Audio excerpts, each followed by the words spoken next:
tenure as Fed chair. Now, despite President Trump pressuring the Fed to lower interest rates, investors continue to predict the Federal Reserve will keep rates steady. That's because inflation remains persistently high. It's impacted by oil and gas prices from the ongoing war in Iran. But as always, there are all these cross currents that make predicting things very, very difficult. And I must say, if the president would stop threatening tariffs and stop putting new tariffs on other countries, that would also help bring down rates. But he will not do it. He made clear that getting inflation back down to 2% was the Fed's highest priority. And that's part of why this meeting will be particularly interesting. Now, look, the people don't necessarily pay attention every day to the Fed, but the Fed is incredibly important. And what it does with monetary policy represents probably at least half of what makes our economy do well or not so well. But what's happened in the last few months is quite interesting. Some of it has to do with war. Some of it has to do, of course, with the war. But you can see that if you go back to the beginning of the year, the Fed and its 12 committee members were expecting rates to continue to come down, and they were pricing in 3 rate cuts, i.e. 3/4 of a percentage point of rate cuts to take the federal funds rate down below 3% for the first time in a very good while. But since the war, that has flipped around. And now people expect rates, in fact, to go up. And indeed, people think, while, as you said in your lead-in, probably rates will stay unchanged. The market has gone from a 10% possibility of a rate increase to a 30% possibility of a rate increase. And as interesting as what the Fed does will be what it says, what War says at his press conference, what the votes are. Traditionally, the Fed operates in a very kind of nonpartisan way, but you do get the sense, and that will be very interesting. But then the Fed expects continued rate increases and not to see rates start to go down until until the middle of 2027 at the earliest, and be above 4% when you get out here to the beginning of 28. What has obviously also created a lot of inflation is the war. And so you can see that inflation was actually sort of drifting down, and then you had the war and the tariffs, and you can see inflation spiking up here. Inflation has now been above the 2% target for more than 5 years. The Fed, back at the beginning of the year, predicted that inflation would come down to its 2% target, not for a good while, but it would get down there. Then the war started. It said it's going to take longer. Now, as the war drags on, it says it's going to take even longer. So even when you get out to 2029, thanks to the war, thanks to tariffs, inflation is not now projected to be down to 2%. And that's why the Fed is talking about rate increases. Yeah, and Steve, with all that as the backdrop, let's turn to your next chart, which is on the higher cost of borrowing. Yeah, so the Federal Reserve only controls short-term interest rates, like what you get on money market funds and things like that. Long-term interest rates are a function of inflation largely. And so you can see here that the 30-year Treasury, our longest Treasury bond, is now up to 5%. It is above 5% for the first time in quite a good while, except for one little blip here. And so that has helped mortgage rates stay up at 6.58%. You can see that. This spread is pretty narrow. You can imagine mortgage rates going even higher. But the other thing to worry about is when you adjust Treasury rates for inflation, what has been happening is that Treasury rates have gone up, adjusted for inflation. And that's a sign that the bond market is quite worried about the state of federal finances, in large part because of debts and borrowing. So here's what the federal government borrows every year. You can obviously see, go way back when it was borrowing a tiny amount of money. You can see what's been happening. What the several administrations have done is borrow for shorter and shorter periods of time because it's cheaper and it helps make the deficit look smaller. But now that bill is coming home to roost. The government is going to have to borrow $8.3 trillion with a T dollars this year. And that is obviously a huge amount of money relative to anything it's borrowed in the past. Why does it have to borrow all that money? Because, of course, of what I said about the term of treasuries, but also because of the deficit. So Trump, of course, promised to cut the deficit, but in fact, it's going up. It's going to go from $1.8 to $1.9 trillion this year. It's going to stay there. And then, according to the Congressional Budget Office, it's going to continue to climb to $2.5 trillion. This is the highest deficit as a percentage of GDP that we see outside of a recession or a COVID type of crisis. This is an extraordinary level of deficit to be running in a reasonably healthy, low unemployment economy. Okay, it's Friday, 31 July in the year of our Lord, 2026. Thank you. And I want to get Phillip Patrick up here today. Phillip Patrick, thank you for joining us. Thank you for there having was me, some Steve. truth in that and some truthiness in that. Look, with the Biden regime, and we've had, Phillip Patrick was a contributor here for years with a guy named Scott Besson. We'd have Scott on, and then a couple of days later, we'd have Navarro on, and then a couple of days later, we have Phillip Patrick on, and we'd have Russ Vought on. You may remember some of these names. They're cabinet officials or senior advisors, senior, administrators in the administration right now. Peter being the most senior of the 12 assistants to the president, which are equivalent like a major general in the Army. Navarro's there. And we talked about the Biden situation when we had the drop in aggregate demand during COVID that had to be bridged. President Trump did that bridge in the summer of 2020. That got us through it. What happened after Biden, the election was stolen, the first thing they did with the support of many Senate Republicans was pass this American Recovery Act or whatever that added another multi-trillion dollar, I think it's up to $7 trillion of spending.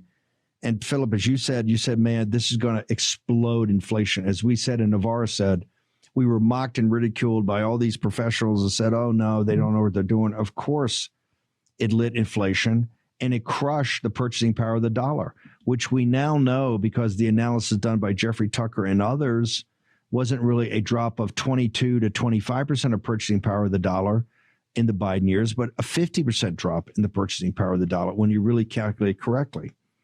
Then President Trump gets elected. Phillip Patrick, Scott Besson goes from contributor at the War Room to Secretary of the Treasury. Russ Vought goes from contributor at the War Room to the head of OMB. Peter Navarro goes as a co-host and contributor at the War Room to being this, the senior assistant to the president on all things tariffs and trade. And those three had a plan, and that plan was growth. We were going to have growth. You saw in the spring of this year, in fact, I'm going to pick a random date, February 26th or 27th, a day before the war, where we had the green sprouts coming up of real economic growth, true economic growth, that was going to outrun kind of the embedded inflation that was already there from the Biden years. Because once it's embedded, it's very tough to root it out. It's almost impossible to root it. You can, but it's very tough. One way you do this is just outgrow it. You saw that. Then the war came and everything changed. Just give me your assessment of what Steve Rattner, remember, Steve Rattner was going to be Secretary of Treasury one time under Biden. And it was definitely going to be Secretary of Treasury under Hillary Clinton before he beat her in 2016. Your thoughts on what he laid out.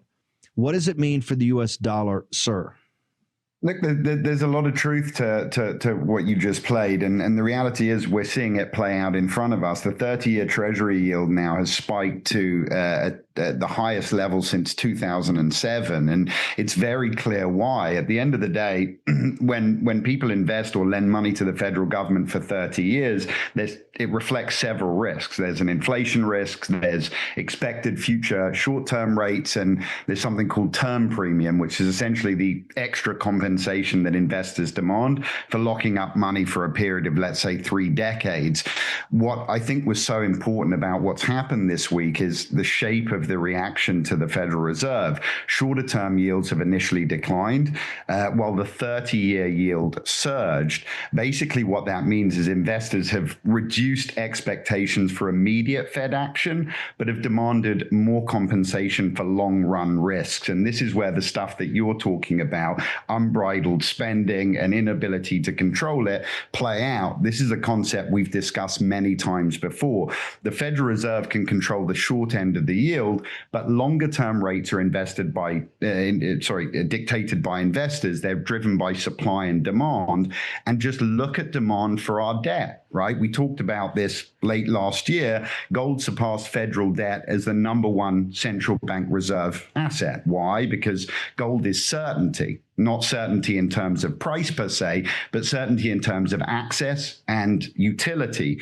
Compare that now to federal debt and consider the risks that people take on when they're making a 30-year loan to a country running a 40% annual deficit, right? Inflation and devaluation of currency currency at that point start to become a certainty. So what happens is lenders demand a risk premium. It is a very simple risk reward calculation, right? It's like people with a low credit rating have to pay more for mortgages or a car loan. Well, countries with a spending problem, they have to pay more to convince lenders to lend them money. And I thought it was very interesting listening to Kevin Warsh speak, because he all but admitted this, right? His rationale ultimately to keep rates unchanged was that lenders were doing a lot of the Fed's tightening work for them, right? Technically, it's true. Higher long-term rates restrain things like mortgages, borrowing, and investment, so they tighten demand. But there's a really important distinction here. Rates rising because the Fed are credibly controlling inflation is one thing. Rates rising because investors are less confident in the Fed and our fiscal position is a whole nother ballgame. And, you know, I think the message from the long bond was not necessarily that inflation is going to explode shorter term, but it was that 30 years of uncertainty have become a lot more expensive. And more concerningly, long-term federal debt is no longer being priced as a risk-free asset. And, you know, the things that we've talked about over the last 4 years is exactly why we're in the position we're in. I've said before, the damage that Biden did in a 4-year period, it wasn't just amassing debt, it was also destroying credibility. And I think that's, to some respects, tied one of Trump's hands behind his back. So it's a tough situation.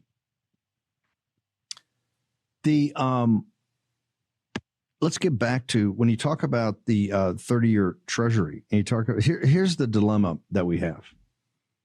Let me explain it, then you take it from there. Or maybe I'm not explaining it correctly, but this is going to impact everybody across the board.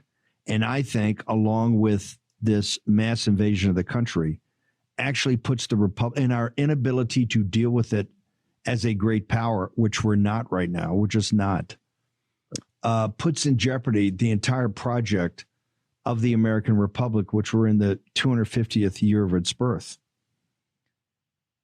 The 8 point, you basically have a very simple math problem. We take in about $5.5 trillion a year of all sources, tariffs, taxes, corporate taxes, about $5.5 trillion of cash kind of comes into the system, roughly. $7.5 trillion goes out every year. And we have an inability to deal with the political consequences of cutting spending. Why do I say that? Because we haven't cut spending since we're still dealing off the Biden-Pelosi, I think the fiscal year of 21 budget, those numbers. So it's 7.5, that $2 trillion. So Steve Bannon is not a genius every year when he sits up here in the big fight at the end of the fiscal year and says, hey, guess what? We're going to have a $1.5 to $2 trillion deficit this year. And guess what? Every year comes in, we got about a $1.5 to $2 trillion deficit. That gets added on top of the face amount of the nation's debt of roughly $40 trillion. That doesn't even take account some of the other liabilities, which the net present value on the dollar, when you look at it, could be over $100 trillion. Just the face amount which you have to deal with. The financing of that and refinancing, the $8.4 trillion that Scott Bessent, former contributor here at the WarRoom, has to refinance in the Treasury this year is $8.4 trillion. He's got to offer people up money that makes that enticing. And guess what?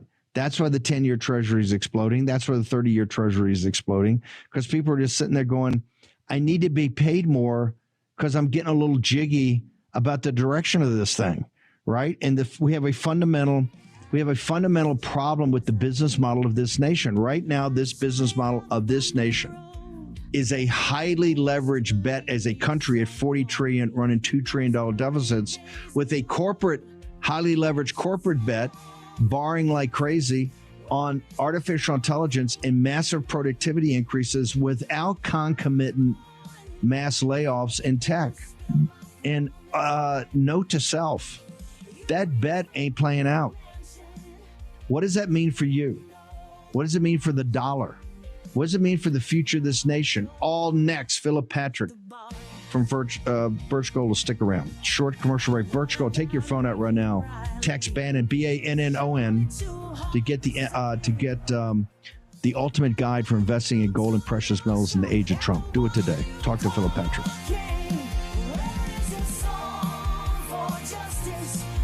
War Room. Here's your host, Stephen K. Bannon.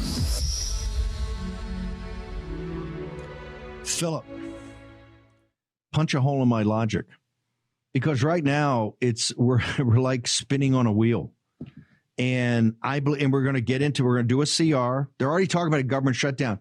What is such a problem with shutting down the government when clearly we can't afford the system we have? The logic is let's shut it down and let's force a crisis and start to restructure things, really restructure it. Not these kind of marginal, which we're just doing right now. The status quo, take your number 2 pencil and write this down. The status quo is not sustainable anymore. It's not. We can't sustain it. We have to do a series of parlor tricks. One is that since we're the prime reserve currency, and I would argue that part of the reason that the Middle East war is so big is because part of that is to defend the dollar as the prime reserve currency. I think you have to face the brutal reality of that. And this is why I talk to people. There's huge obligations if you have the prime reserve currency. Of course, if you pulled the plug in the United States right now, we would have if you pulled the plug on us being the prime reserve currency, we would have an economic collapse. Why? Because we couldn't finance this massive amount of debt. Why? Because right now, people got to buy it, although they charge us more, because they need dollars and because we control the system, so we can jam them. If you're Brazil or Argentina or France or England, like England, the reason they're in the jam, the pound ain't the prime reserve currency anymore. So you can't jam them like in the old days. Phillip Patrick, how do we get off the hamster wheel, sir? How we get off the hamster wheel is a very tough question to answer, but what you're saying is absolutely correct. Doing what we've been doing, running $2 trillion annual deficits, is absolutely unsustainable, and the world is screaming that at us now. Look at what's happening with Treasury yields. It becomes very unsustainable. We're bringing in $5.5 trillion. We're spending $7.5 trillion. The annual interest payments on the debt now are about 23% of our total revenue. Well, every 5 months, we're adding another $1 trillion. The world is commanding higher interest to loan us the money. If we carry on at this pace, within a decade, interest payments on the debt will take up 50% of our total revenue, and it's over at that point. The reality is we are at a crossroads. What got us here will not get us any further. So as a nation, we need to start embracing austerity, right? That means lower spending, fewer services, and so on. And we have to decide whether we're willing to sacrifice the dollar's long-term purchasing power. I say we need rapid change, and we need to do it now. Look at how difficult it is for Trump to grow the economy when 25% of our revenue is just going to debt service. And I would argue Biden caused a massive problem, right? He destroyed our credibility, which has a large part to play in borrowing rates shooting up, and he added $8 trillion to the national debt in a 4-year period. It was completely wasteful spending. So if we do not do an about turn, get Congress in order, get spending in order, we're going to be at the point of no return if we're not there already. It's that simple. Can you, and by the way, $7.5 trillion, let me give you a bad news flash. The $7.5 trillion doesn't include the sidebar goodies they come up with, like the cost of this war.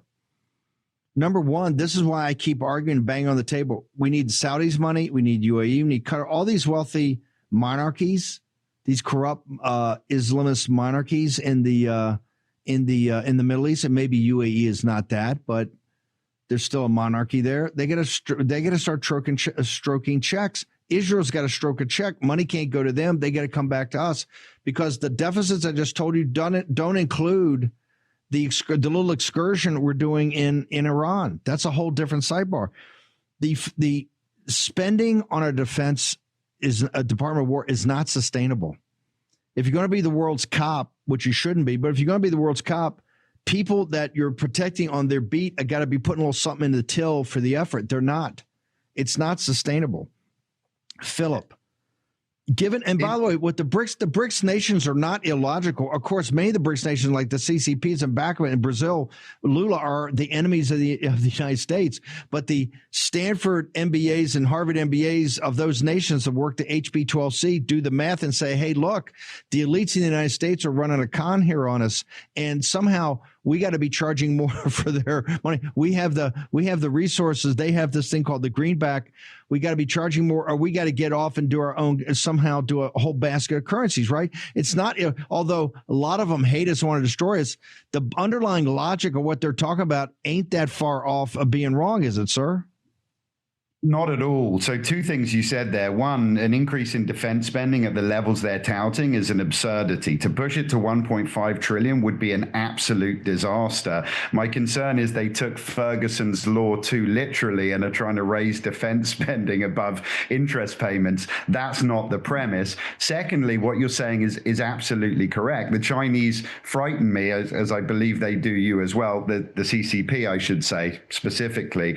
But it's not irrational. Right? Even me as an investor loaning money to the United States government, if I know we're printing $2 trillion a year in new money and paying me back in devalued currency, I'm going to demand a risk premium for it. It's a very rational response to our fiscal situation. So I couldn't agree more, Steve. So where do people, I want to make sure people get access to you, particularly we're coming off the 9th free installment shortly on the End of the Dollar Empire. We've done the End of the Dollar Empire for, I guess, the last 5 or 6 years. Gold was about $1,000, $1,100 an ounce. It went up to, I think, high as 55 or 52. It's now around 4,000, somewhere north of there. Well, I want people to understand there's a logic to this. You got to understand aspects of capital markets. You also have to understand the relationship to fiat currency. And I think one of the things it does, it talks about the history of the country and the populist nature of kind of monetary policy in the 19th century. The great founders of our nation understood this was going to be a problem, right? The Andrew Jacksons of the world knew this was going to be a problem. Hamilton knew this was going to be a problem. This is not shocking anybody. So I want people to go to the End of the Dollar Empire because we go through all of it. But particularly, give me a minute on, if you go back and look at every chart we've got, a lot of bad things happened to us financially after Nixon decided over a hot weekend in August in 1973, I think it was, to take us off the gold standard. What bad things have happened to us as far as our currency since then, sir? I mean, we've seen significant devaluation of our currency, and that's what happens when you remove a pegging to currency. We've seen the middle class get decimated since the 1970s, and it's in this that we understand why. That's why the End of the Dollar Empire series was so close to your heart, but mine as well. It's a real explanation of how we went from there to really from the 30s until the position we're in today. And, any student of history will understand that it repeats itself. And I think there are some very valuable lessons to learn from the past, which explain a lot about the situation we're in today. But the topic that we've discussed today and what's happening globally with debt and borrowing rates, that's very important for people to understand. And I think in understanding that, you understand quite how important commodities in general and gold and silver specifically will be in the climate moving forward. So very simple for your viewers, as everybody knows, just get the information. It's birchgold.com/Bannon, or they can text Bannon to 989898, get access to a ton of free information, learn, read, and if they want to learn more, we'll be here to help them and guide them through. When we first started talking to the Birch guys about if we were going to work together, Phillip and I both had a appreciation for King Dollar, but also understand the catastrophe. If King Dollar ain't underpinning the system, and it's not underpinning the system because of so much devaluation, you're going to have a problem. This is what I keep warning people about, is that the leverage bet that the country has on artificial intelligence, but also just globally. We have $300 trillion roughly. If you add everything up, all of it, it's roughly $300 trillion. We're about to have the world's largest margin call. When that happens, who knows what's on the other side? But it ain't going to be healthy. If you're a working class or middle class person in the United States of America, it is not going to be to your financial health. Let's say that. Just like in the 2008 financial crisis, when the tide goes out, a whole lot of people's bathing suits are going to come off with it, and you're going to see some pretty ugly bodies out there, maybe bodies that should have been up to their neck in water. Phillip Patrick, your closing thoughts here, sir, and thank you for coming in on I had to do this the end of the week because we're just missing the point so much. This spending is going to destroy us. As Scott said, we don't have a revenue problem. We got a spending problem. Then we got to step up. And we need to show leadership to step up. And you got to make some hard calls. None of this, all the easy choices are decades ago. We don't have an easy choice in front of us. I'm not saying this is painless. All of it has pain, okay? All of it is going to be hard. All of it's going to be tough. That's why the tough people here got to step up to the plate and say, we're going to lead the nation through this. Philip, where do people go? One last time. Yeah, very simple. birchgold.com/Bannon or text Bannon to 989898. Get access to a ton of free information. Thank you, brother. Appreciate you doing this. Make sure everybody goes to the Birch Gold. It'd be great for this weekend to get the End of the Dollar Empire to go through it. If you've got questions, get back to Phillip Patrick and his team. They got the brochure on investing in gold and precious metals, the age of Trump, all of this. They got tons of information on their site. All free and no obligation. Remember that. All free and no obligation. So check it out, Birch Gold. Nothing could be better for your financial health than to start to immerse yourself and to go up the learning curve. Remember, it's upon you. And once you understand this, things become clearer on government policy of your nation and your community, all of it. Okay. Very proud to announce we have Dr. Yan with us. For those who've been over the show for many years, Dr. Yan was left China and the Chinese Communist Party to come to the United States and tell us about the reality of the bioweapon that was brewed up in these Chinese military labs like Wuhan, put her life at risk to do it. A true hero and patriot, Dr. Yan, is with us next in the War Room.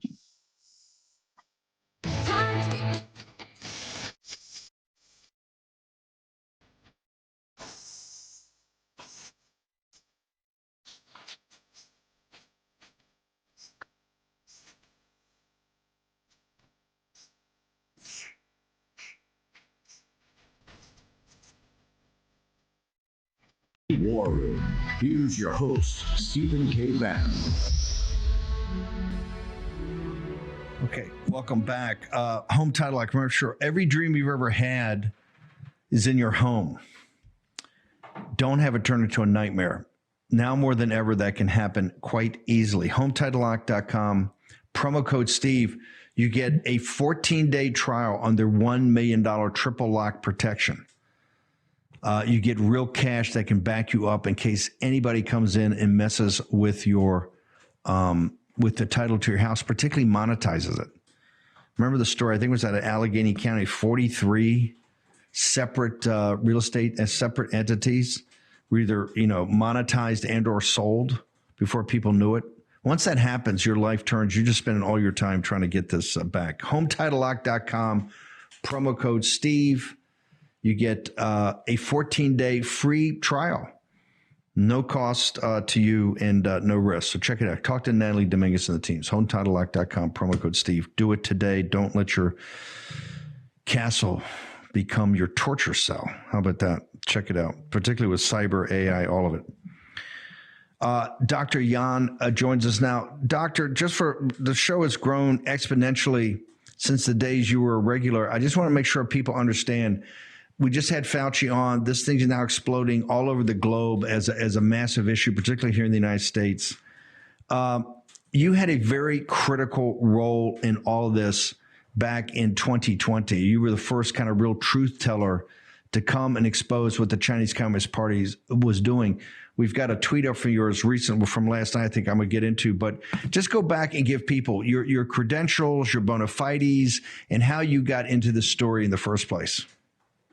Thank you for having me back, sir. So I would like to remind our audience that back to 2020 January, because my supervisor, the Dr. Li-Meng of WHO at the University of Hong Kong, sent me the secret job to look into what happened in Wuhan. Actually, specifically, it was back to 31st December 2019. That's why I get a lot of information gathering from my friends who work in the hospital, in the labs, in the military, whatever. And because my former lab at the University of Hong Kong is #1 coronavirus lab in the world. So I get to know a lot. And I start to reveal the truth because I realized Chinese government was covering it up and misleading the world. I start to reveal it since January 19th, 2020, via the media on YouTube. The Chinese anti-CCP YouTube channel based in US. And after that, the things I start to review all get verified. And one of the most important things I reviewed back to January 2020 actually led to the travel ban posted by President Trump at the end of January 2020. And sir, you know that because Mr. Luda met you on 23rd January 2020 and gave you the information I reviewed, and you pass it to Dr. Navarro and then President Trump. Now we can see from Fauci's diary. Hang on a second. I just want to make sure. Go back to the 31 December. I want to make sure people, and we've got 2 segments here, and I'm looking forward to having you back on too. You were at the Hong Kong University at the time, and the section you worked in was considered at the vanguard of this type of research. But talk about 31 December, a friend of yours, I think it was, a relationship you had in the Chinese government. They reached out to you, correct? You actually had communication in the ending days of December, before any of this kind of broke into the public domain in mid-January, because I was with, Miles and Mr. and others, where they said, we're up there to kick off our Chinese New Year celebration and broadcast, of which I've been doing for years with the team. And they said, oh, well, we're canceling. It's not going to happen tomorrow. And I go, what do you mean it's not going to happen? They said, well, Chinese New Year's canceled. There's not going to be this huge mass migration in mainland China. And I go, well, how many times has it been canceled? They go, it's never in history, because something horrible has happened with this pandemic. You knew about that in advance. You were actually talking to people at the end of December. Tell us about those conversations. Because we are the WHO reference lab, it's our responsibility to find out what happened in this area, including mainland China. And the open warned me that keep silence. If not, you will go across the red line and no one can save you. And I went back to reach to my friends, not only in Wuhan, but all over the Chinese hospitals, labs. Yes, as you remember, one of my friends worked in China in the CDC in Beijing. And that is a person also handled the coronavirus samples from Wuhan.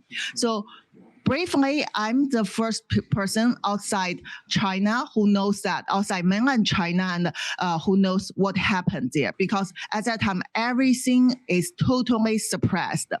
Everyone was warned to keep silence. And what we know is back to middle December 2019, in Wuhan Institute of Virology, they get the sequence from the patient in Wuhan. And the patient's number was highly downplayed.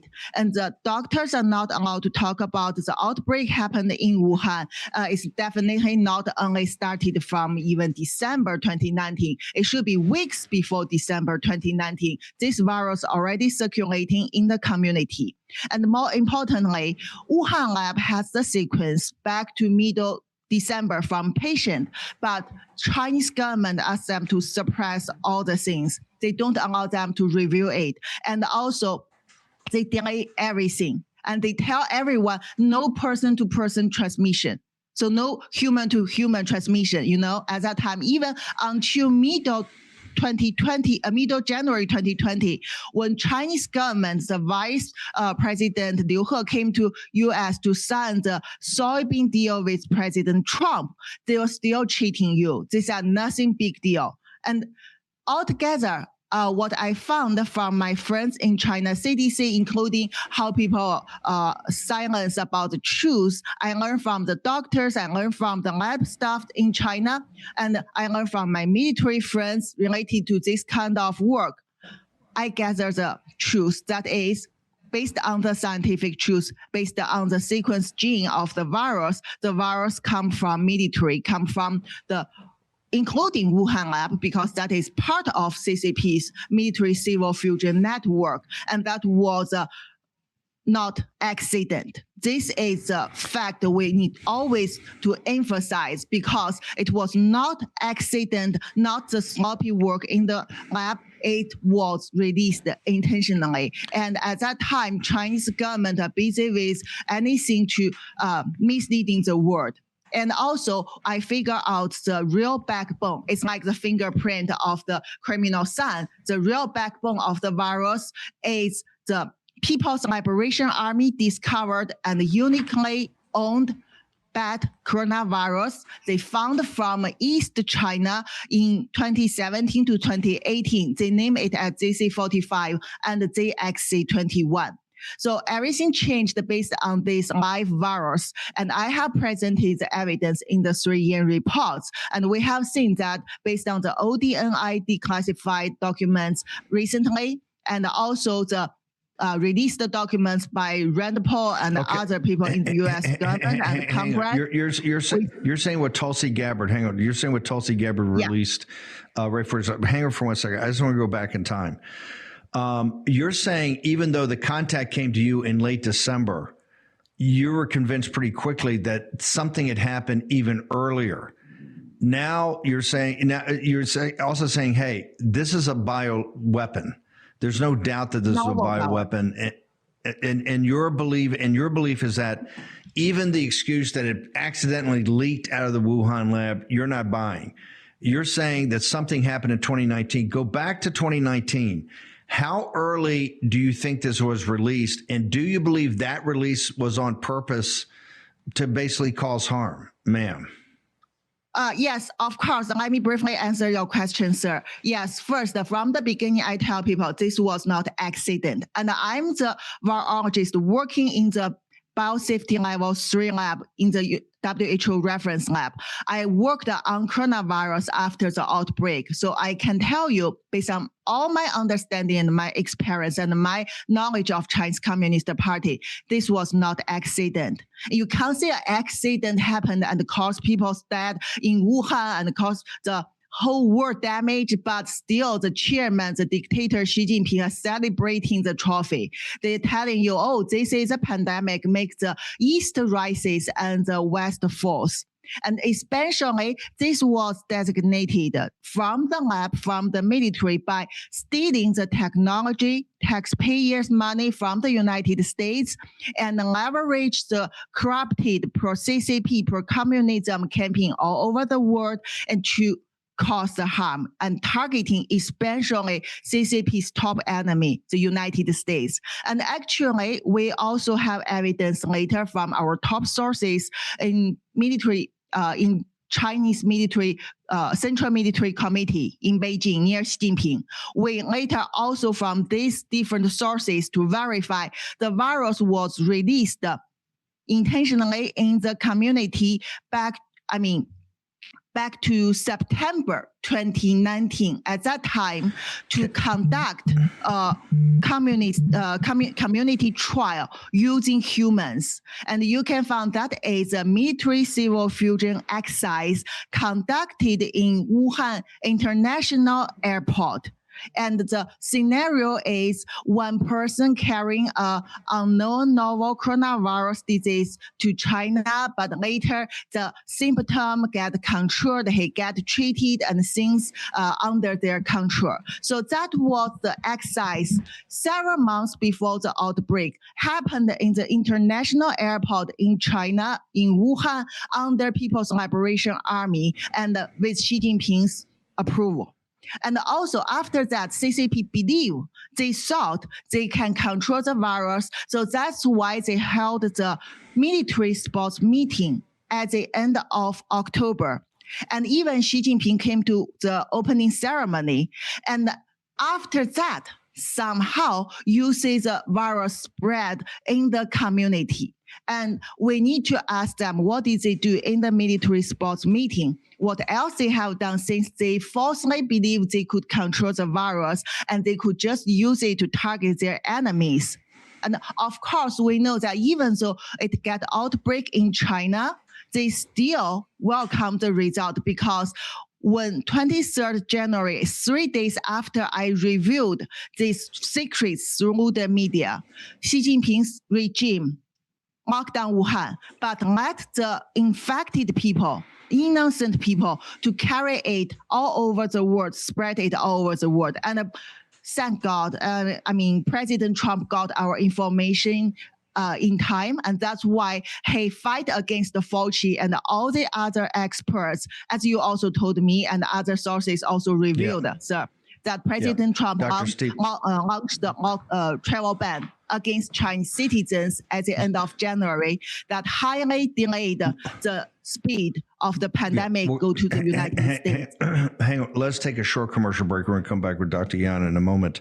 This timeline is very, very, very important. It shows the lies of Tony Fauci. It also shows the Chinese Communist Party as the existential threat to the United States. Like I said, HomeTitleLock.com. This special is not going to last forever. Right now, HomeTitleLock.com, promo code Steve. Go check it out. You get 14 days, 2 weeks to work with Natalie Dominguez and the team and see how their $1 million triple lock protection can give you peace of mind.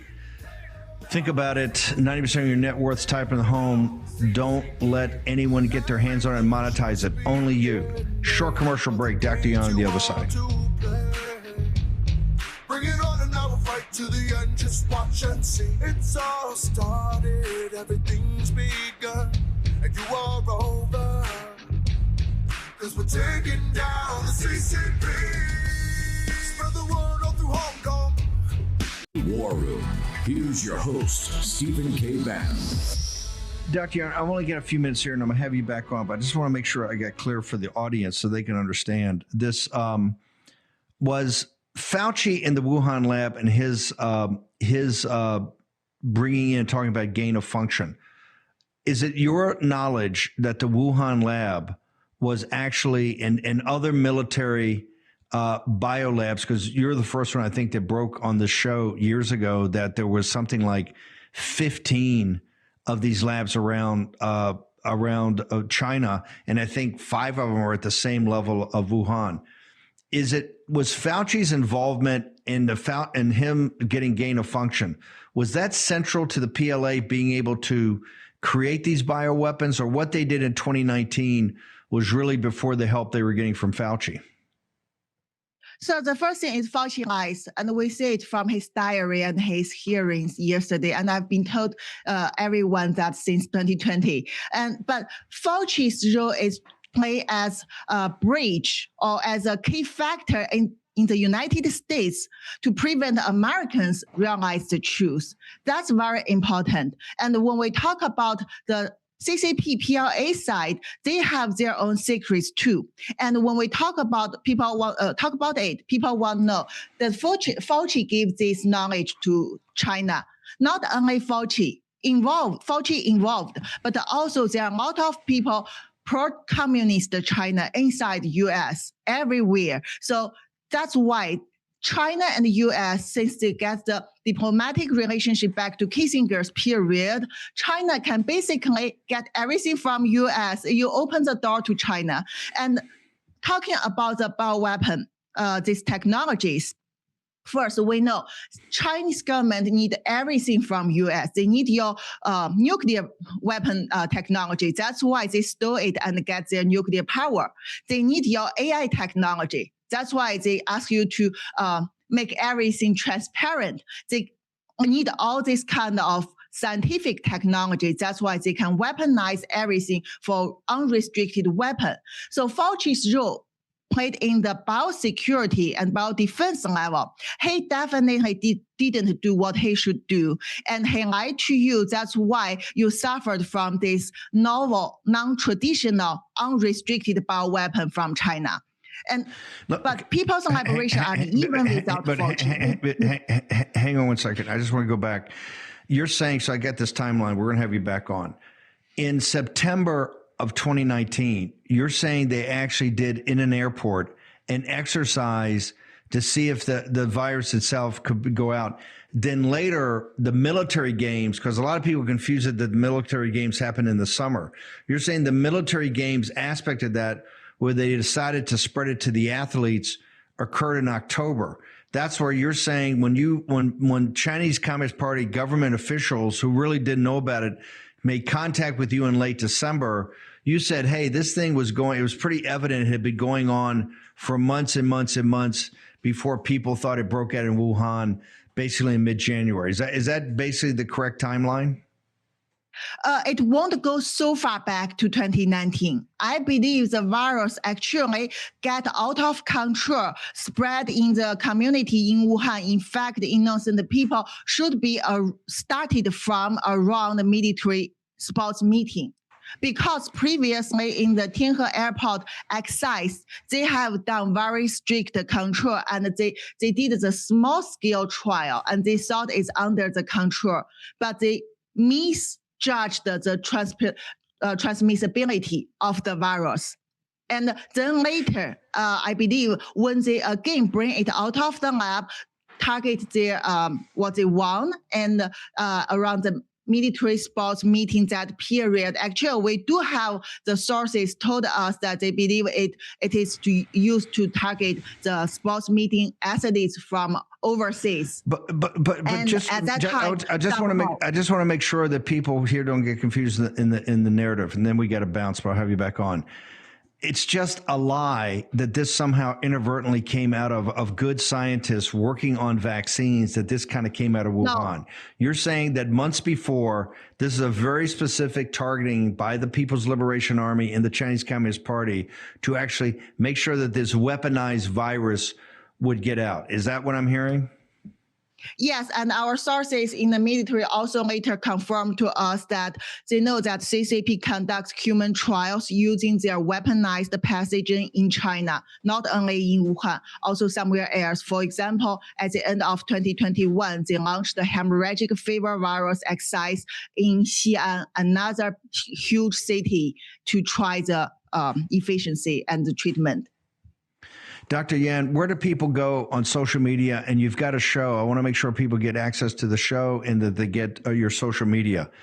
Where do they go? I'm on Twitter, Dr. Li-Meng Yan with Blue Label. And also I host my weekly podcast on America Out Loud, The Voice of Dr. Yan. And I have daily Chinese live stream media on the Dr. Yan Talks on YouTube. Dr. Yan, look forward to having you back. I want to get down. We got to get people back in the mode of thinking about what really happened here and understand this, because right now there's still a state visit with Xi coming to the United States at the end of September. I don't get it at all. If you combine what Bill Gertz is reporting, what John Solomon's reporting, what Dr. Yan's reporting, and I want everybody to go to her Twitter feed, because she makes, in no uncertain terms, this is a bioweapon. The Chinese Communist Party is not a peer competitor. They're not a strategic partner. They can't be an ally. They're the existential threat to the United States and folks in the United States. Once again, Birch Gold, I want to thank Birch Gold for sponsoring us in a times of turbulence. And folks, I can only say I think it's going to get more turbulent. You're in a fourth turning, so it's going to get more turbulent. Make sure you go check out with Phillip Patrick and the team. I want to thank Phillip for all his support of the show, both coming in as a sponsor for Birch Gold, but particularly his coming in and explaining amazingly these massive debts that we're running up and what's going to happen to the purchase power of the dollar. Got to make sure the BRICS nation is not sitting there telling us what's going on. Take your phone at Bannon, Bannon, 989898. You get the ultimate guide for investing in gold and precious metals. Also, you get access to the End of the Dollar Empire. So go check it out right here. The bound copy. You can put your name on the list for this, but we're way behind on that because they sold out immediately. But you get all the free installments if you go down. And with interest rates exploding because of the free market of buying government bonds, this is not even about the Fed. So go check it out. Birchgold.com. I want to thank them, Phillip Patrick and the team. Ben Harnwell up next. I'm back. The show tomorrow morning going to be explosive. You don't want to miss it. My favorite show of the week. Saturday morning, 10 a.m. Eastern Daylight Time. Ben Harnwell from Rome next in the War Room.